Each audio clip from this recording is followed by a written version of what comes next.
আসসালামু আলাইকুম। হ্যালো বন্ধুরা, সবাই কেমন আছেন? আশা করি সবাই ভালো আছেন। আলহামদুলিল্লাহ, আমি ভালো আছি।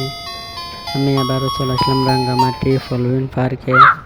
আপনারা যারা এখনো ফলউইন পার্ক দেখেন নাই বা চিনে নাই, শুধু রাঙ্গামাটি সরাসরি চলে আসেন, সব কিছু দেখতে পাবেন। যদি রাঙ্গামাটি যদি আসতে না পারেন, আমার ভিডিওটা শুরু শেষ দেখেন, তারপর সব কিছু বুঝতে পারবেন। রাঙ্গামাটি ফলউইন পার্কটা যে সুন্দর দৃশ্য। সবাই ভালো থাকবেন, সুস্থ থাকবেন। ধন্যবাদ। আসসালামু আলাইকুম।